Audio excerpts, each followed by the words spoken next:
Manipurda angang ahal khaktana mipum khudingmakna saruk yaba kumaisingi manungda yausang kumaisu amani. Atay maphamsinga manadaba mawong amada kumai asi Manipurdadi numit mangani chupna pangthoknay. Government ki oina ahanba numit amasung nini chanba numit khaktamak general holiday oina suti pirabasu mahi tampham ayambada numit mangani chupna suti thanaribani. Karbargi thabak singsu lepnaba yamna yawi. Kumai asigi mapung oiba saktamna yausang saduna mai thaba nakatheng chatpa phi munba aver tainaba holi pala sakpana chingbani.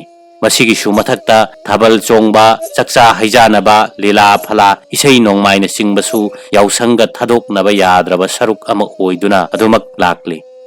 Ngalingai matamda yausang lekpa haiba ama chatnarambadudi tokhiba kuire. Nong lauba yausang nong mo watlingaygi numidangda pangthokpa maijrauna chingbasu leikhidre. Matamgi ahongba matung ina yausang lekpa nong lauba maijrauna chingba toknakhibani.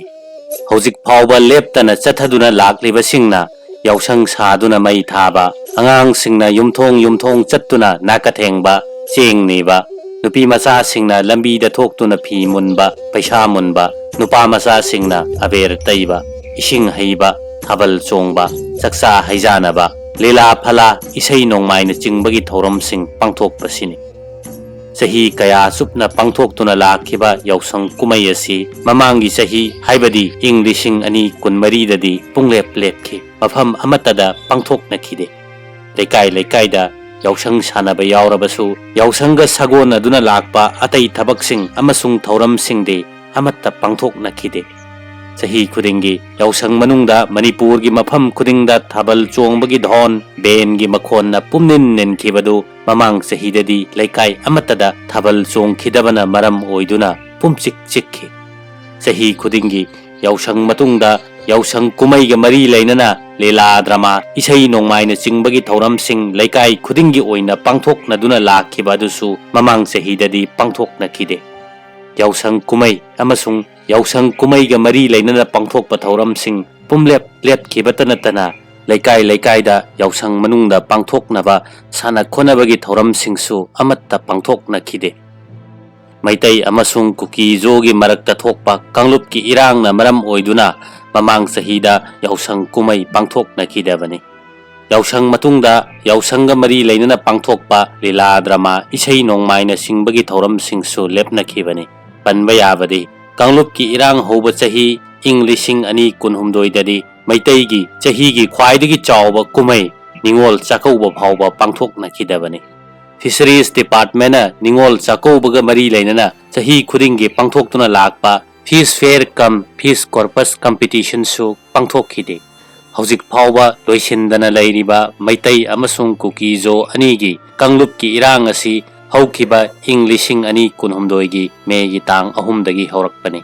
Maitaina Scheduled Tribe status demand tobagi mayoktani haiduna All Tribal Students Union Manipurna singi district singda Tribal Solidarity Rally pangthokpada Surchanpur District, Tengnopal District amasung Kangpokpi District ki tongan ba mafam kayada khusukhulai matik chana paiba kuki jogi miyoi singna maitai gi mathakta kahenba thawong kaya chatharakpadagi tholakhiba kanglupki irang asina hojik phawbada nakal animaki mi chani gi humdrarom leikhidre. Mi kaya asok apan nangkhre. Nakal animaki oina yum kai kaya tangoi onkhre. Mi kaya leifam leihandre. Ching amasung tamgi tongan mafam singda hangba relief camp singda hojik su nakal animaki mi lising yangkai rom changjapam lauduna leinari. Relief camp ta leiriba sing hojik phawba masagi mafamda hanjanba yabagi phibam leitre.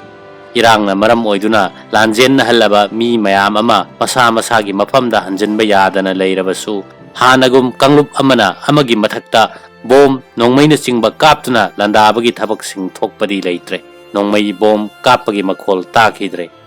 Kanglup animaki maikaidagi tongan ba khulai kayasu government ta pikhatkre. Adubu irang loisinduna santi amasung mahusagi phibam hanjanbadi leitre. Kanglup amana amagi jagada chathok chasin tawba yadri. Hojik oiriba phibam asida kumsisu Yaosang kumai amasung Yaosang kumai ga mari lainaba thoramsing pangthoknaba yadana leiri pangthoktanaba warep lauba athingba thambana chingba kaya yauri kumsi chahi gi oina Yaosang kumai thabal chongba isai nongmai lela phala saksa haijanabana chingba amatta pangthok pidanaba appeal tawnaba leiri Yaosang sport pangthoklaroi haina lauthoknaba su yauri sahi khudingi leptana Yaosang sports pangthoktuna lakpa laikai singi manungda kumsigi oinadi Yaosang sports pangthoknaba sem sadaba thaurang tawdaba kaya yauri pumnamak asi kanglupki irangna ohelakpane adubu kanglupki irangna Yaosang sports ta akaiba thohalakpasidi yamna laibak thibani hainingi